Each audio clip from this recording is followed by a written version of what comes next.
ನಮಸ್ಕಾರ, ಕನಸು ನ್ಯೂಸ್ಗೆ ಸ್ವಾಗತ. ನಾನು ನಿಮ್ಮ ರಾಮಕೃಷ್ಣ ಸಿಡಿ. ಈಗ ವಾರ್ತೆಗಳ ವಿವರ.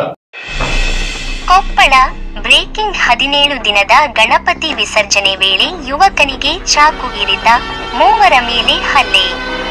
ಗಂಗಾವತಿ ನಗರದ ಯಶೋಧ ಆಸ್ಪತ್ರೆ ಎದುರು ನಿನ್ನೆ ತಡರಾತ್ರಿ ಘಟನೆ.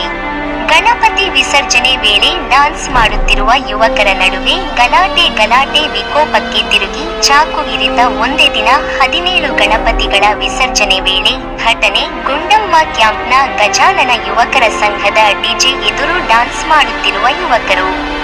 ಶಿವು 38 ಚಾಕು ಇರಿತಕ್ಕೊಳಗಾದ ವ್ಯಕ್ತಿ ಗಣೇಶ, ಮಂಜು, ಸಾಗರ್ ಎಂಬುವವರಿಗೆ ಹಲ್ಲೆ. ಚಾಕು ಇರಿತಕ್ಕೊಳಗಾಗದ ಶಿವು ಹುಬ್ಬಳ್ಳಿಯ ಕಿಮ್ಸ್ ಆಸ್ಪತ್ರೆಗೆ ರವಾನೆ. ಗಂಗಾವತಿ ಆಸ್ಪತ್ರೆಯಲ್ಲಿ ಗಾಯಾಳುಗಳಿಗೆ ಚಿಕಿತ್ಸೆ. ಗಂಗಾವತಿ ನಗರ ಪೊಲೀಸ್ ಠಾಣಾ ಘಟನೆ.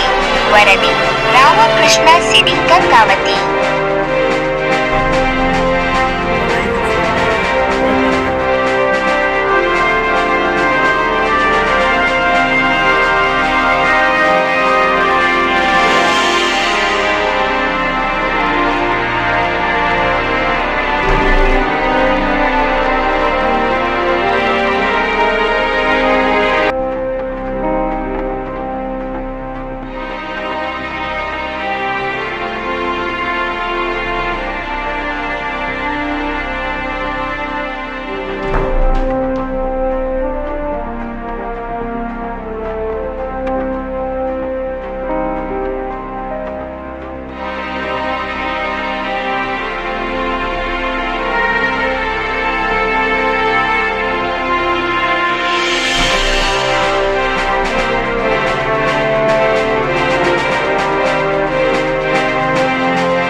ಮುಂದಿನ ವಾರ್ತೆಗಳೊಂದಿಗೆ ಭೇಟಿಯಾಗೋಣ. ನಮಸ್ಕಾರ.